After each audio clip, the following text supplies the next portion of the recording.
voir les nouveaux enjeux liés à l'évolution des modes de travail et à l'essor du télétravail. En deuxième partie, nous allons aborder la solution apportée à ces nouveaux enjeux, donc qui va être d'accroître l'attractivité des bureaux. Et dans un troisième point, nous verrons comment y arriver. En fin de webinaire, nous laisserons un temps dédié aux questions-réponses. N'hésitez pas à poser vos questions tout au long du webinaire dans l'espace chat qui est dédié à cet effet. Le webinaire sera ensuite disponible également en replay. Donc, je laisse la parole à mon collègue Jean-François. Eh bien, bonjour à tous, bienvenue dans ce webinaire. Je vais commencer malheureusement par couper ma caméra pour vous donner le maximum de confort d'écoute et de bande passante. Voilà, donc vous allez me voir disparaître de vos écrans, normalement, si ça veut bien, voilà. Et je vais partager donc avec vous la présentation.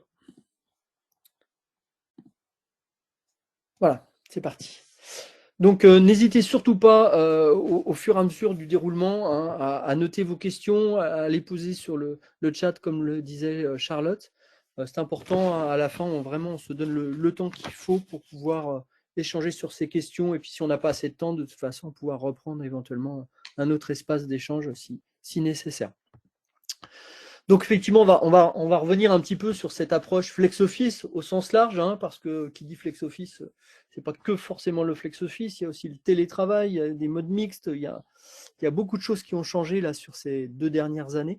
Donc on va revenir là-dessus et puis voir un petit peu qu'est-ce que ça change aujourd'hui finalement sur le mode d'occupation des bureaux, hein, sur la façon finalement de venir travailler. Hein. Je pense que tout ça, c'est des points qui sont essentiel aussi dans une approche même de mise en place de Flex Office. Et puis, on va revenir évidemment, troisième point, sur qu'est-ce qu'on peut faire par rapport à ces situations, hein, par rapport à ces différents enjeux évoqués.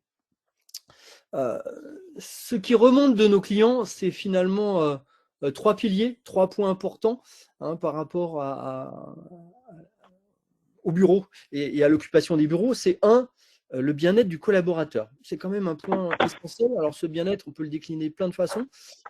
C'est faire en sorte qu'il adopte bien une nouvelle politique ou une nouvelle façon d'occuper les espaces de travail avec le flex office. Hein. C'est quand même quelquefois un grand changement suivant effectivement les personnes, l'humain finalement et chacun. Et puis, c'est aussi le bien-être en termes de confort d'occupation de l'espace, hein, de façon de pouvoir travailler. Hein. Le collaborateur, essayer de le chouchouter quelque part, le dorloter pour qu'il soit le mieux possible et le plus productif et le plus efficace possible dans sa relation au travail et dans sa relation aussi avec ses autres collaborateurs ou partenaires de son équipe. Le deuxième pilier ou point de douleur finalement que remontent aussi nos clients et que partagent nos clients avec nous, c'est la nécessité d'adapter les espaces, hein, de faire en sorte que finalement c'est pas l'occupant qui s'adapte au bâtiment, mais le bâtiment qui va s'adapter finalement à l'usage ou aux usages qu'on va en faire. Hein, donc c'est faire en sorte là aussi de comprendre ce qui se passe, hein, d'être vraiment dans cette approche. Mais au fait, j'ai une immense salle de réunion de 20 personnes. Elle est réservée très souvent, mais est-ce qu'elle est réservée juste par 3 personnes pour faire une visio, et ça c'est 80% du temps? Est-ce que cet espace de réunion, il est réservé mais il n'est pas utilisé?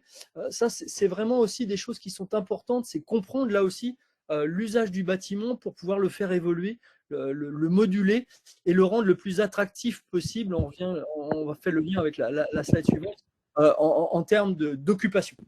Et puis le troisième point qui est essentiel aussi, hein, c'est la maîtrise des coûts immobiliers. Un poste de travail, c'est un coût important. Hein, donc par rapport à ces logiques de mise en place de flex office, plus et ou de télétravail, ou de mode hybride finalement d'occupation des bureaux, c'est faire en sorte d'adapter finalement la taille des bureaux par rapport à ce nouveau mode de fonctionnement.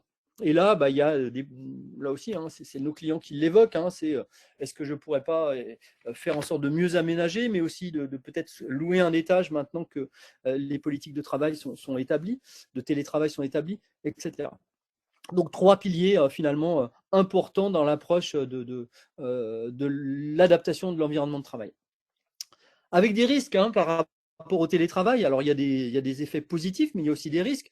Des collaborateurs qui n'ont plus très envie de retourner au bureau. Voilà, ça c'est quand même un point qui est remonté aussi par certains de nos clients. Alors ce n'est pas vrai pour tout le monde, hein. D'autres au contraire disent ben, je réclame de revenir au bureau parce que c'est important en termes d'échange et de façon de pouvoir avancer, de travailler et de partager les idées.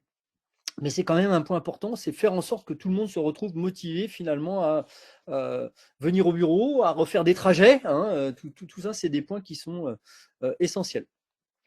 Des pertes de liens, hein, effectivement, la cohésion d'équipe, bah, il faut toujours l'assurer, et à distance, bah, on sait que c'est quand même plus compliqué d'être avec cette logique distancielle que de se retrouver à 4, à 10 en équipe, en tout cas autour d'une table, et puis mettre les problèmes sur la table et trouver les solutions tous ensemble autour de la table.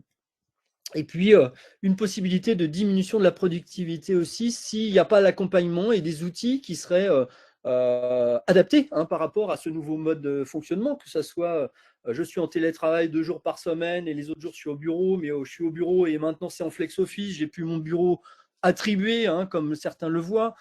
Comment tout ça peut se faire de façon soft, avec l'accompagnement au changement qui va bien, pour que finalement bah, la productivité et le nouveau mode de travail soit positif pour la société et puis pour les collaborateurs. Donc effectivement, ce qui est important aussi, c'est que le télétravail a changé la donne, ça c'est clair, mais que ce télétravail ne va pas s'arrêter demain et que ça va durer. Donc bah, il y a une nécessité aussi de l'outiller, de l'organiser pour que ça fonctionne au mieux, hein. Typiquement dans les questions posées aussi, relevées par avant-hier un de mes clients, c'est de dire ben, j'ai un fonctionnement en équipe, mais finalement mon équipe est assez étendue, c'est toujours assez compliqué parce qu'un tel est en télétravail tel jour, c'est possible, le lundi, et puis tel autre, c'est plutôt le mardi. Donc comment arriver à faire en sorte que tout ça fonctionne au mieux, le plus simplement possible, sans être obligé de lancer des invitations qui fonctionneront peut-être pas parce qu'un tel ou un tel a déjà pris des engagements par ailleurs. Donc tout ça, c'est quand même vraiment, il y a des enjeux et il faut essayer de trouver les solutions qui vont bien, hein. Et effectivement, dans cette solution, il y a l'attractivité du bureau, faire en sorte que les salariés, mais aussi les jeunes talents, hein, qui sont habitués aussi peut-être par certaines expériences précédentes dans leur antériorité d'entreprise à des approches très collaboratrices, très ouvertes sur les espaces partagés, sur du coworking. Tout ça, c'est effectivement faire en sorte que finalement l'aménagement des locaux et les outils digitaux bah, soient là pour faire en sorte que l'expérience de l'occupant soit la mieux possible, hein. Donc faire en sorte que finalement on ait le bon niveau de fonctionnement avec des interactions possibles, hein, là aussi des espaces qui peuvent être une cafette repensée, des espaces conviviaux. Je pense à diviser une grande salle de réunion qui n'a peut-être pas une utilité majeure du fait de son occupation en plusieurs petites salles, avec peut-être des salles ouvertes, etc. Donc tout ça, c'est vraiment important pour faire en sorte que le bureau soit bien adapté finalement à l'usage que l'on en fait et on veut en faire.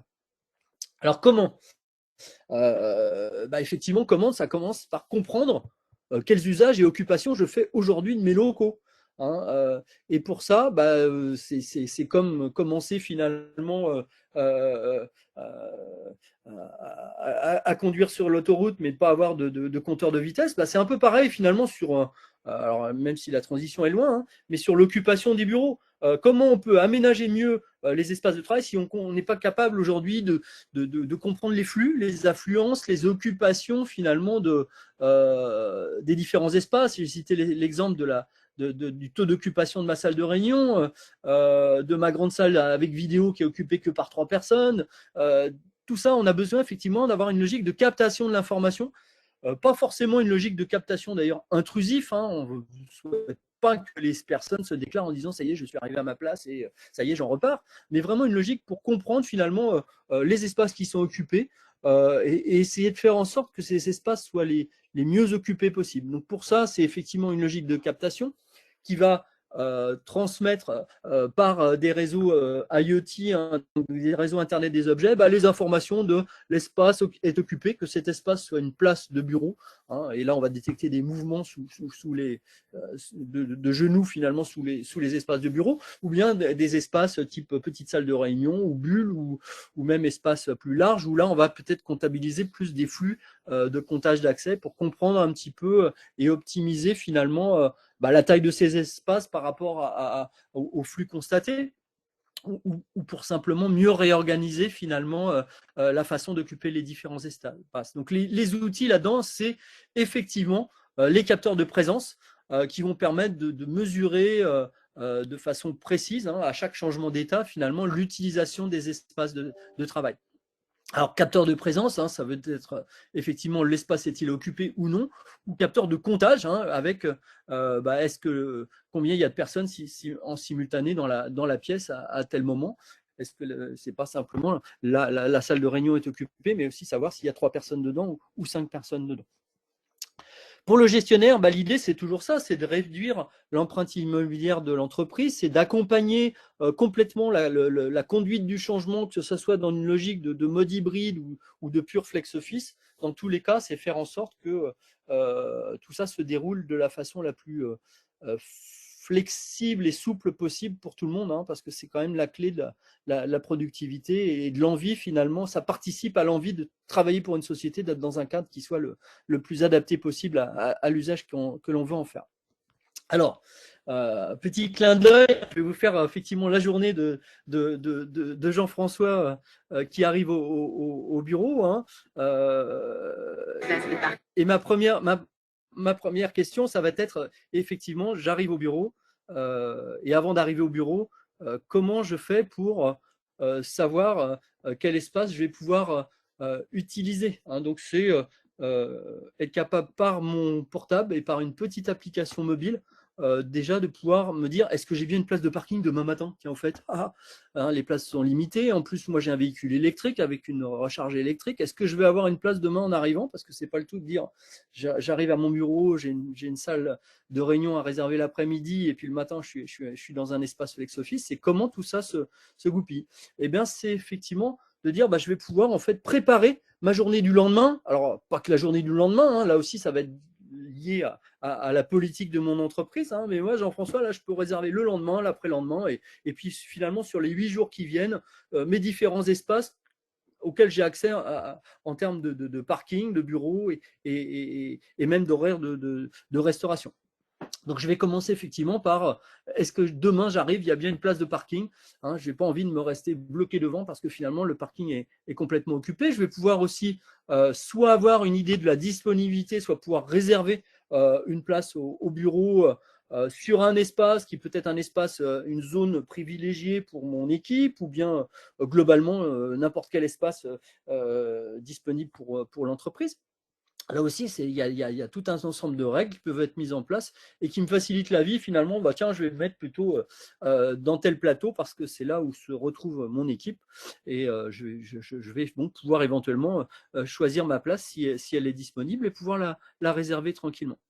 Et puis, bien entendu, quand j'arrive au bureau, je peux aussi avoir cette disponibilité, hein, avoir un affichage sur des écrans, hein, à chaque étage, en bas. Si je n'ai pas de mécanisme de réservation sur mon flex office, ça peut arriver aussi, j'ai simplement, tiens, je peux m'installer ce jour-là au premier étage, il y a suffisamment de place. Et puis d'ailleurs, j'appellerai mon collègue pour qu'il se joigne à moi quand il sera arrivé. Donc là, effectivement, moi, j'ai ma flexibilité pour préparer ma journée, hein, que ce soit avec l'application mobile, puisque là, en fait, je vais avoir directement l'affichage en vert ou en rouge des positions qui sont occupées. Je vais pouvoir éventuellement me réserver mon petit créneau de cantine, parce que là aussi, j'en ai marre des affluences où j'attends une plombe à la cantine. Je préfère manger tranquillement et décaler en fonction d'eux. Je vais pouvoir éventuellement me pré-réserver mes salles de réunion, et donc avoir toute une visibilité en fait sur mon agenda et être tranquille finalement avant d'arriver à mon bureau. Hein, donc c'est vraiment ça aussi, au-delà de simplement comprendre les usages et les occupations, c'est être capable de proposer finalement au collaborateur, à l'occupant, à celui qui vient maintenant plus que 2 jours ou 3 jours par semaine au bureau, de lui proposer le service qui va bien pour qu'il ne se prenne pas le chou Hein, ben moi, voilà, si c'est source de stress en me disant ah demain je reprends la voiture, mais je ne sais pas si j'aurai de parking, je ne sais pas si je vais avoir une salle de réunion disponible, je ne sais pas si je vais pouvoir me réserver mon espace de bureau dans le flex office qui va bien. Donc tout ça, c'est faire en sorte en fait que la conduite du changement par rapport à même une approche pure de flex office puisse se faire de la façon la plus simple possible, hein, donc en allant même jusqu'à des logiques de réservation de bureaux, de salles de réunion, de restants, etc. Et puis aussi en ayant une logique éventuellement de communication d'informations sur ce qui se passe par rapport à tel bâtiment, à tel endroit. Si je circule sur toute la France et que je suis sur différents bâtiments, j'ai aussi des informations sur qu'est-ce qui va se passer, etc. Donc effectivement, le premier point qui est important, c'est pouvoir réserver son poste de travail. Hein, donc là, je vais pouvoir le faire, comme je le dis, sur une période de réservation paramétrable, hein, en fonction du site. Je vais pouvoir faire des quotas de réservation par espace, hein, donc dire, tiens, je réserve pour moi et mon équipe pour 5 personnes pour demain. Je vais avoir des espaces qui me seront affectés par défaut. Hein, et puis finalement l'étage RH, c'est pas tout le monde qui peut rentrer en flex office dans l'étage RH, etc. Donc ou utiliser même une salle de réunion dans l'étage RH. Donc tout ça, c'est des choses qu'on va pouvoir avoir en degré de paramétrage et de mise en place de la solution pour que l'appli mobile soit la plus simple possible à utiliser. Hein. Je clique, je réserve, j'ai tel espace disponible, c'est parti. Et puis, j'ai des provisions éventuellement d'alternatives si les quotas de réservation sont atteints sur tel ou tel moyen. Possibilité de pack, bureau, restaurant, parking. Bah oui, je peux organiser finalement l'ensemble de ma journée, le 3 en 1. Hein, je veux réserver à la fois un créneau horaire qui m'est habituel, un parking et aussi un bureau. Je vais pouvoir faire tout ça de la façon vraiment la plus simple et intuitive possible.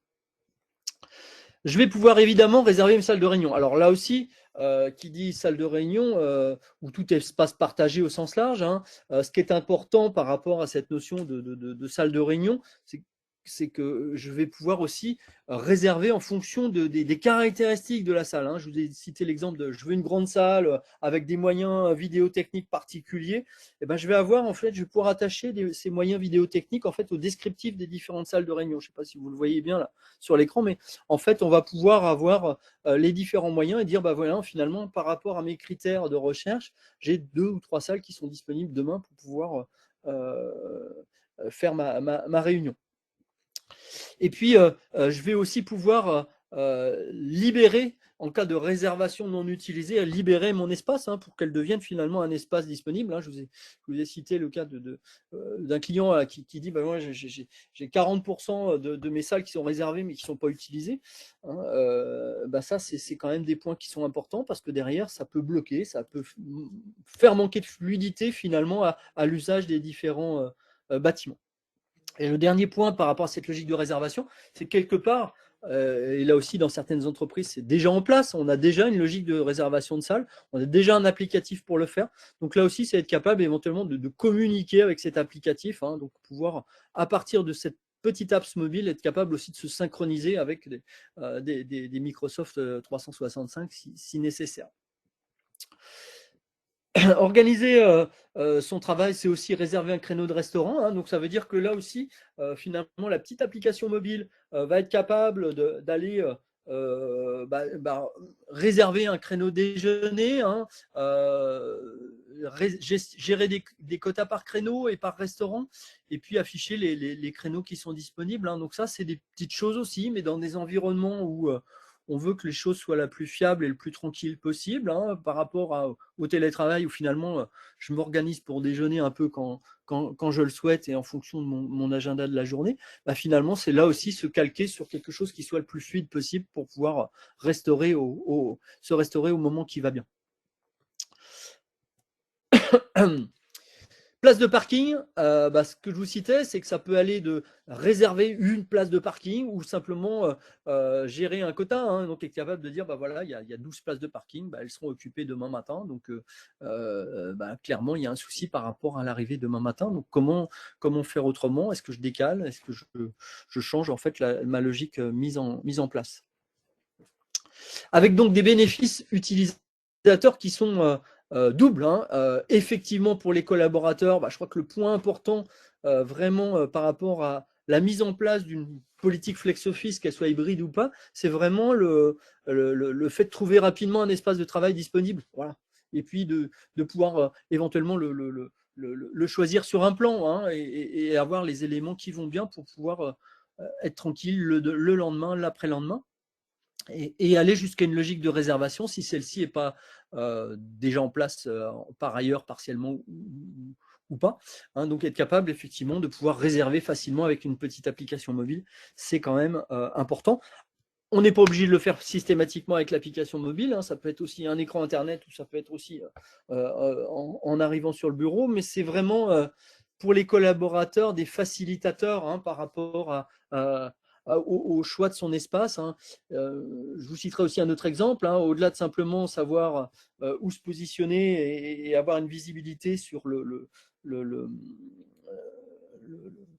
les espaces qui sont disponibles, c'est aussi avoir d'autres éléments qui pourraient être importants sur mesurer les ambiances sonores et donc faire en sorte, tiens, je veux un coin calme aujourd'hui parce que je veux vraiment m'isoler.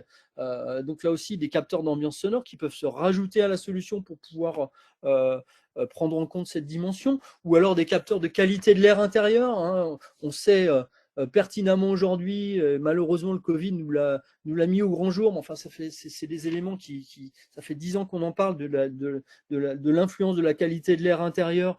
Là aussi, un petit capteur de qualité de l'air intérieur permet de remédier à toute situation d'inconfort et de diminution de productivité qui est liée à des taux de CO2 par exemple, indépendamment de tout polluant ou autre, qui serait trop important. Donc pour les collaborateurs, c'est quand même très important parce que ils sont au cœur finalement de l'usage du bâtiment. Et puis les gestionnaires, eux, les avantages sont autres. C'est effectivement je veux faciliter le quotidien des collaborateurs et puis là finalement l'adoption de mes politiques de télétravail et ou flex office. Deux, je veux effectivement optimiser mon espace de travail tout en assurant ce confort et puis faire en sorte effectivement peut-être d'économiser certaines surfaces qui seraient inutilisées ou mal utilisées.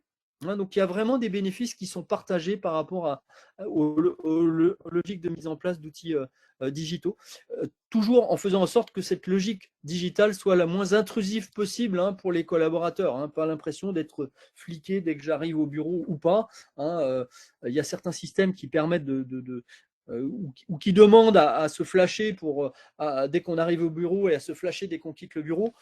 Ça marche pas bien parce que effectivement, c'est quand même assez intrusif vis-à-vis de la personne qui doit le faire. Et puis la deuxième chose, c'est que si on oublie, à la fois de se connecter ou de se déconnecter finalement à l'arrivée du bureau, toutes les informations précieuses enregistrées par le système ne seront pas cohérentes.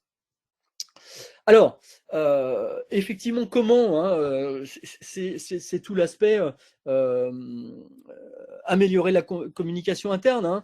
Ce qui est important, c'est aussi de pouvoir échanger sur les événements en cours, pouvoir être en logique d'alerter sur des petits travaux et des pannes quand on arrive sur place. Hein. Typiquement, j'ai réservé ma place en flex office, le bureau 202, hier matin. Je suis arrivé, puis la lampe de bureau ne fonctionnait pas. Là, tout simplement, être capable d'alerter tout simplement, toujours avec ma petite application mobile pour dire, tiens, ma lampe de bureau ne fonctionne plus, j'ai pas besoin d'aller téléphoner ou mettre un mail ou je sais pas quoi. Hein, mais là, on va avoir vraiment une logique aussi collaborative finalement de traitement des petits incidents. Hein. Ça peut être l'absence de gel aussi sur un bureau, etc., où il n'y en a plus. Tout ça, c'est effectivement là aussi des possibilités de pouvoir alerter, collaborer finalement entre services, hein, et faire en sorte que le collaborateur qui vient au bureau soit le plus accompagné possible par rapport à l'usage qu'il fait du bureau. Et puis partager aussi des actus, hein, sur l'entreprise. La petite apps mobile, c'est effectivement pour voir les disponibilités, éventuellement une logique de réservation, mais aussi pouvoir communiquer sur tiens, il y a tel événement qui se passe le midi à la cantine ou tel autre événement par rapport au site qui fait telle ou telle chose ou tel service qui fait un événement particulier. Donc, gérer l'organisation du télétravail, ça c'est un point aussi essentiel. Hein, c'est finalement, au fait, demain, j'aurais bien voulu faire une réunion d'équipe, mais je ne sais même pas trop. Enfin, c'est compliqué parce qu'on est quand même très nombreux. Qui sait qui a prévu d'être en télétravail ou pas par rapport à ce demain? Comment ça se passe? Donc, c'est vraiment là aussi être capable, être en mesure de gérer un agenda des présences, hein, être capable en fait que chacun puisse partager sa présence sur site ou à distance, hein, en distanciel, avec les personnes pour qui c'est un intérêt en fait de partager cette information de présence. Donc cette logique de télétravail, de gestion de présence et finalement de politique de télétravail, là aussi peut être mise en place et visualisée pour mieux s'organiser, hein, par rapport à tout ce qui est l'agenda de la semaine ou l'agenda des semaines à venir. Donc cette logique de gestion de présence, elle est vraiment importante. Là aussi, c'est un sujet qui est lié quand même à l'administration des politiques de télétravail RH et puis par équipe. Hein. Donc tout ça, c'est quand même un sujet qui doit être évoqué pour faire en sorte que ça soit efficace et que ça ne soit pas quelque chose qui soit vécu par une intrusion, par le groupe d'humains finalement qui est concerné en fait par cette gestion de présence. Hein. Donc c'est important parce que cette vue d'équipe, c'est aussi un facteur de motivation supplémentaire pour que finalement on ne soit pas se dire ah ouais mais je sais plus, un tel il est pas là, un tel il est en congé, l'autre il est en déplacement. Donc c'est faire en sorte que finalement ce partage soit aussi le plus simple possible dans l'organisation de la journée du lendemain et dans l'organisation de la relation en fait avec les autres. Donc finalement c'est un troisième niveau, hein, c'est un, qu'est-ce qui est disponible, deux, qu'est-ce que je peux réserver, comment je peux organiser ma journée, trois, mais au fait, comment ça se passe dans l'ensemble des présents sur le site et par rapport aux personnes qui me concernent ou qui nous concernent dans la logique de projet ou que je mène, que ce soit un projet transverse ou un projet purement lié à mon activité de responsable produit, par exemple. Voilà. Donc voilà un petit peu sur les différentes dimensions. Je vous dis quand même 3 mots sur Ubigreen, hein, tout petit teasing final. On fête nos 10 ans cette année, 50 collaborateurs, un site principal qui est le site de Toulouse, enfin, plus exactement Labège, hein, où on va retrouver à la fois nos équipes de développement logiciel, hein, je vous ai parlé des petites apps mobiles ou des applicatifs qui sont associés. On retrouve aussi nos équipes de développement hardware. Ça, c'est quand même un point important. On maîtrise aussi la logique de capteurs de présence, de capteurs de détection de qualité de l'air, de capteurs de comptage d'occupation des espaces. Tout cela est conçu et développé et assemblé à Toulouse. Hein. Donc, on maîtrise complètement plus de 100 000 capteurs aujourd'hui qui sont dédiés en fait à cette offre workspace de captation finalement d'informations des usages du bâtiment. Marseille et Paris étant deux antennes sur la partie marketing et commercial, des clients qui nous suivent depuis le début, une centaine de références clients, certains ont déployé dans 20 pays, et grosso modo, nos offres, hein, qui adressent finalement les bâtiments éco-responsables, nos offres représentent 350 000 capteurs compteurs connectés, 8 milliards de données, des données qui sont sécurisées pour l'ensemble de nos clients et hébergées par un hébergeur spécialisé. Donc voilà, ça c'est sur l'aspect Ubigreen. Quelques mots sur nos clients. On adresse aussi bien des grands patrimoines, hein, comme des grandes banques. Pour en citer une, BNP Paribas, qui a déployé toutes ses agences bancaires avec nos systèmes, mais aussi des grands du tertiaire, des ICAD, des BNB, des Groupama, des APHP, hein, sur toute la partie où là, il y a une multitude de problématiques sur l'éco-responsabilité des bâtiments, avec à la fois la partie énergétique, bien entendu, et puis la partie occupation et optimisation des occupations.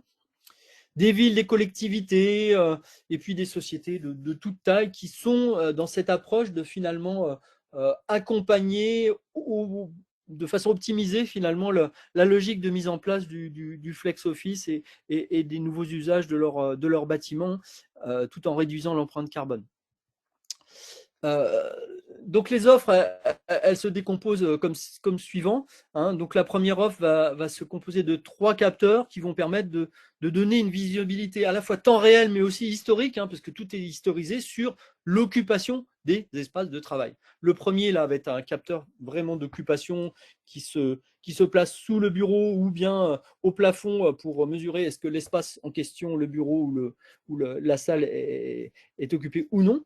Le second rectangulaire va être un capteur de comptage en fait en entrée-sortie, par exemple des salles de réunion, hein, pour comprendre finalement le nombre de personnes précisément présentes dans la salle.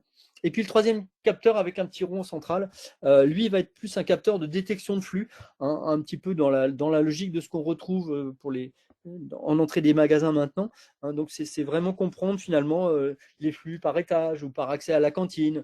Donc être capable à partir de là de comprendre qu'est-ce qui est utilisé, pas utilisé, de voir comment les capacités d'accueil évoluent aussi en fonction des jours. Hein. Ah bah tiens, j'ai 2 équipes qui se réunissent systématiquement les mardis, donc j'ai presque une capacité à 100%, alors que le mercredi, tout redescend.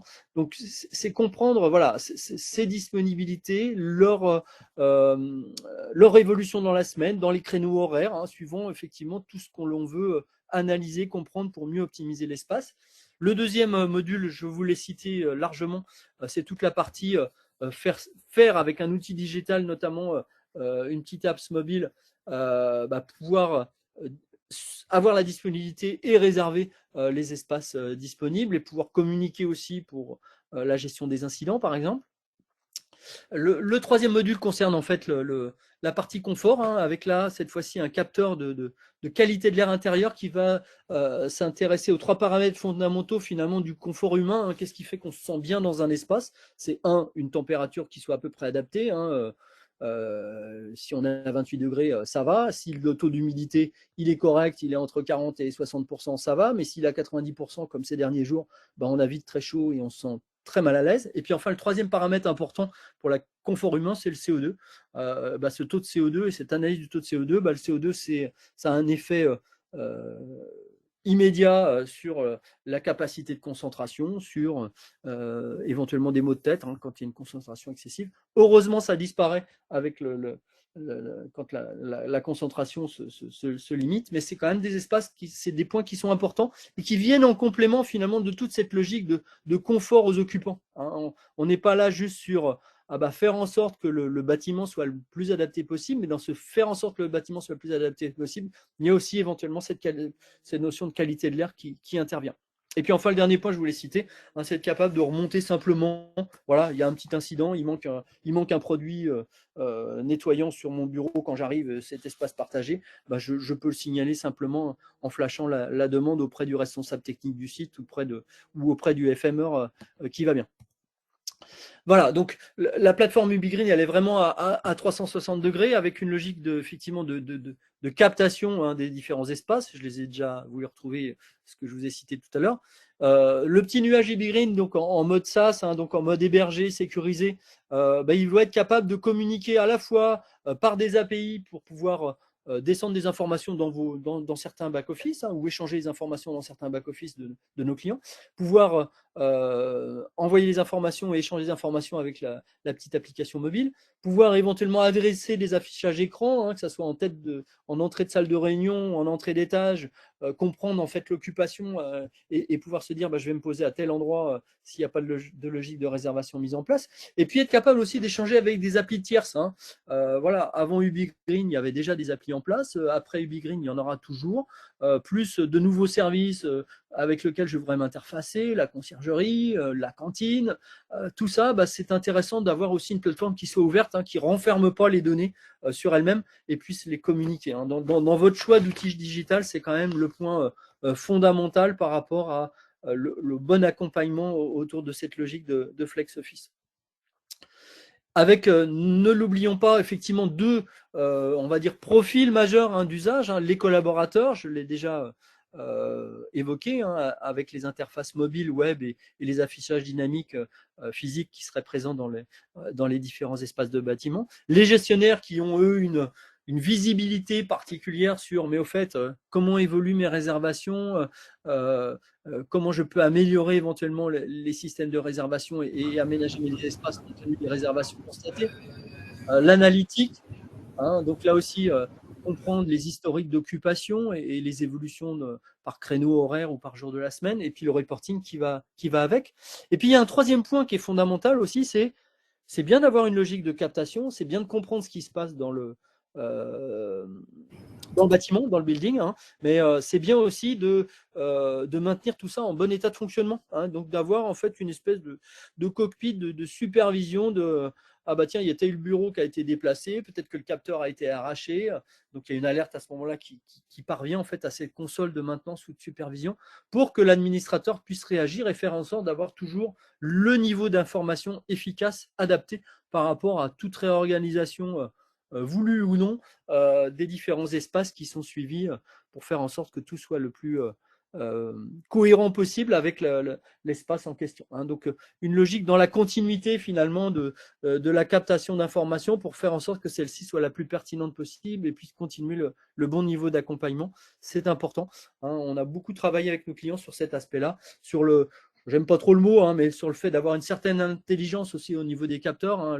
Le capteur qui est arraché, ben, il est capable de signaler qu'il a été arraché, etc. Le capteur qui arrive, qui commence à être limité en termes de durée de vie de sa batterie, hein, qui commence à faiblir en termes de batterie, là aussi, il va donner une petite alerte. Donc là aussi, l'administrateur, hop, il peut dépêcher quelqu'un et en 3 minutes changer la pile standard. Donc c'est des petites choses, mais c'est très important parce que tout mis bout à bout fait en sorte que la plateforme, l'outil digital va être là pour vraiment accompagner au plus juste et au mieux en fait toute politique de mise en place, flex office ou hybride. Donc voilà, j'en ai terminé sur l'aspect pur présentation en fait de ce webinaire. Ce que je vais faire, c'est que je vais arrêter peut-être le Oui. partage de mon hop. Merci Et Jean-François pour la présentation. Alors, est-ce que quelqu'un aurait une question suite à ce webinaire? Alors, n'hésitez pas à poser vos questions, hein, si vous avez des questions techniques ou autres.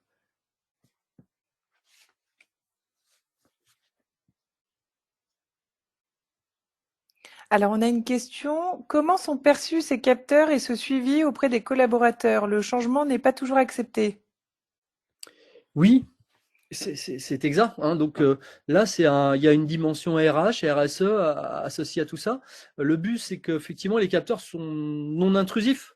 Ils peuvent être installés, enfin, une fois que la décision est prise, ils sont installés et donnent une visibilité finalement sur une occupation d'un espace. Ça ne dit pas que monsieur Julien ou madame Charlotte ou Jean-François sont présents à tel endroit, à tel moment, dans tel espace, hein. C'est vraiment une logique d'occupation d'espace. Donc si tout cela est bien expliqué, ça se passe très bien en général. Et surtout, ça aide vraiment dans cette approche, ce deuxième niveau qui est de pouvoir aider dans la logique de réservation associée au Flex Office. Je crois que ça, c'est un point qui est important, hein, c'est de pouvoir réserver sa place, pré-réserver sa place demain, après-demain.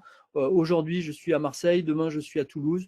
Eh ben, je vais réserver en fait tout mon agenda de journée, pouvoir réserver une salle de réunion quand ça va bien pour faire ma visio avec mes clients, etc. Donc c'est vraiment important.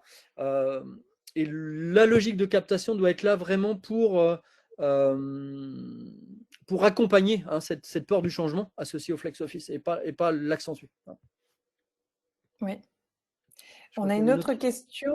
Y a-t-il un sujet RGPD à traiter avec la mise en place de cet outil? Non. En fait, c'est un non-sujet tout simplement parce qu'on respecte déjà tous les aspects RGPD. On est même capable aussi, s'il y a une logique de single sign-on mise en place dans la société, de s'y intégrer, hein, donc en tant qu'applicatif associé, hein. Donc tout ça, c'est pour l'instant un non-sujet pour tout l'ensemble de nos clients, qu'ils soient bancaires, tertiaires ou collectivités. On a vraiment mis en place toutes les capacités pour pouvoir gérer le sujet de façon complètement cohérente. On a une autre question. Le module confort mesure-t-il aussi l'acoustique DBA? Non. Ça, c'est un capteur différent qui doit mesurer l'acoustique des BA. Ce que j'ai cité comme exemple tout à l'heure, donc le capteur confort, hein, vous l'avez vu, il fait température, teneur en humidité et taux de CO2, hein, qui sont les trois paramètres critiques pour se dire on se sent bien ou pas finalement, hein, l'humain se sent bien ou pas dans une certaine situation. Pour le DBA, il faut un capteur particulier avec un système de mesure particulier. Nous, on n'en a pas dans notre gamme, mais on sait aussi s'interfacer avec des systèmes déjà existants sur le marché pour pouvoir ajouter cette information précieuse dans certains cas pour la mettre à disposition des gestionnaires immobiliers, en même temps que les autres informations de captation, de comptage et de QAI. Alors, on a une autre question. Quel est le délai moyen entre la prise de contact et la mise en fonction opérationnelle du système? Ah, alors là, c'est une question. C'est un petit peu comme le fût du canon et le temps de Oui. refroidissement. Non, ça peut aller très vite, hein. Déployer quelques centaines de capteurs et instrumenter un bâtiment, ça peut se faire. On a beaucoup travaillé en fait sur la facilité d'installation, la facilité aussi de paramétrage pour remonter l'information dans la plateforme, hein. Donc tout ça va assez vite. Et grosso modo, hein, et là si vraiment, voilà, je vais faire dans la moyenne, on est sur des plannings entre 1 mois et demi, 2 mois, 3 mois de déploiement sur des envergures quand même assez conséquentes, hein. Je ne parle pas juste de 10 capteurs pour une salle, un étage, hein. On est en train de parler peut-être de plusieurs étages et de plusieurs dizaines ou centaines de capteurs. Voilà. Mais c'est grosso modo un timing de entre 1 à 2, 3 mois suivant les cas de figure. Et suivant là aussi les éventuels échanges d'informations que l'on a à récupérer ou avec la cantine, avec d'autres services, hein, avec la gestionnaire de parking déjà en place, etc. Tout dépend un petit peu de l'environnement. Oui. Et on a une autre question. Donc, quel est l'ordre de grandeur des émissions de gaz à effet de serre induits par la fabrication et l'installation d'une centaine de capteurs? Alors là, je n'en sais fichtre rien comme ça. Je ne veux pas vous dire de bêtises. Nous, on a en fait, on est. Alors là, Charlotte, c'est toi qui répondras mieux que moi sur l'aspect RSE et empreinte carbone de notre société. En tout cas, on est dans cette complètement dans cette approche, hein. Vous avez bien compris que ce que nos clients nous ont demandé, c'est l'éco-responsabilité des bâtiments, que ce soit sur la dimension énergétique et sur la dimension donc d'occupation des bâtiments. Hein, et bien entendu, nous, on a travaillé d'une part à faire en sorte d'avoir des approvisionnements locaux sur tous nos produits. Hein, ça, c'est quand même un point fondamental. À maîtriser complètement l'approche de conception et même d'assemblage de nos produits. Hein. Ce n'est pas fait en Asie, ce n'est pas fait même dans un pays européen. On a vraiment travaillé sur cette dimension de réduire l'impact. Et réduire l'impact. Alors moi, je ne saurais pas vous dire exactement le Oui, coût, mais en ce qui est ordre de sûr, c'est grandeur. que le capteur ne vient pas de Chine et n'a pas fait le tour de la Terre pour arriver dans un bâtiment. Charlotte, si tu veux après partager peut-être avec monsieur le positionnement EcoVadis, hein, d'éco-responsabilité de notre société, je pense que c'est peut-être la meilleure réponse. Je ne sais pas si tu en as d'autres. Oui, non, mais tu as très bien répondu. C'est vrai les capteurs sont fabriqués en France et c'est vrai ils ont été créés et conçus, développés par Ubigreen et ils ont été pensés pour justement réduire au maximum leur impact environnemental. Donc c'est vrai que alors on a donné un ordre de grandeur précis, c'est peut-être pas évident, mais voilà, en tout cas. On est engagé dans une démarche RSE et on a justement, comme tu le disais, la certification EcoVadis. Voilà. Donc du coup, pour répondre à cette question, voilà, tu l'avais très bien faite déjà. Alors, on a une autre question. Est-ce que la solution peut s'interfacer avec des capteurs d'autres marques? Oui, c'est ce Ça, que je vous oui. citais tout à l'heure dans l'exemple de la captation acoustique, par exemple. Hein. Donc là, il y a ce qu'on appelle des API, hein, donc Application Programme Interface, qui vont permettre en fait d'échanger avec un applicatif externe, hein, finalement, les informations qui vont bien. Et là, typiquement, remonter une information de captation d'ambiance sonore, de captation même de lumière, etc. Enfin voilà, on peut imaginer de compléter complètement en fait la visibilité que l'on donne au gestionnaire immobilier par ce qui est pertinent de récupérer comme information et pas que sur la logique de captation des capteurs UV Green, évidemment. Oui. Donc, est-ce que la solution peut s'interfacer avec des capteurs d'occupation également? Oui, on Oui. a notre propre solution, mais c'est aussi dans la même logique. Mm. Là, c'est une API existante et on définit la logique de remontée synchronisée d'informations issues de capteurs qui seraient déjà présents. Alors, il faut bien entendu que l'applicatif ou la solution déjà en place soit communicante, ce qui est normalement le cas, mais pas toujours. Ça dépend. Donc, soit ouverte pour pouvoir échanger l'information et remonter l'information vers la plateforme. On est vraiment la solution, elle a été pensée et conçue comme ça avec nos clients sur son ouverture et les possibilités d'échange par rapport à d'autres systèmes. C'est vraiment un point important et des chances qui soient sécurisées. Donc les API, c'est vraiment des choses qui sont sécurisées. Et l'autre point que je n'ai pas beaucoup insisté, même si c'est pas un corollaire un petit peu de ce que je viens de dire, c'est sur l'aspect on est indépendant de toute architecture IT propre au bâtiment. Donc on va utiliser les capteurs, on va utiliser en fait un réseau IoT pour pouvoir transmettre à la plateforme en fait le suivi qui va bien, que ce soit pour le collaborateur ou pour l'administrateur immobilier. Donc dans tous les cas, on n'a pas de logique de questionnement sur l'atteinte à la sécurité possible ou de failles qui seraient créées par la mise en place du système. Oui. Alors, c'était la dernière question. Est-ce que quelqu'un aurait une autre question?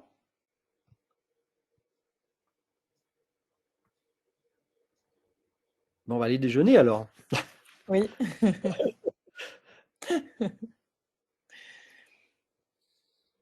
En tout cas, n'hésitez pas, si vous avez d'autres questions qui vous viennent après, ça peut arriver. N'hésitez surtout pas. Je pense que Charlotte se tient à votre disposition et Oui, les tout à différentes fait. personnes de l'ARCEG pour nous relayer l'information s'il y a d'autres questionnements. Je crois qu'il y a un enregistrement qui est fait aussi du séminaire pour éventuellement partager si vous pensez que ça a un intérêt avec d'autres personnes de votre société. N'hésitez surtout pas. Voilà, on est là pour ça s'il y a d'autres questions. Et Oui, bonne suite de journée à vous. merci. Voilà. Oui, bonne journée à tous. Et merci Jean-François.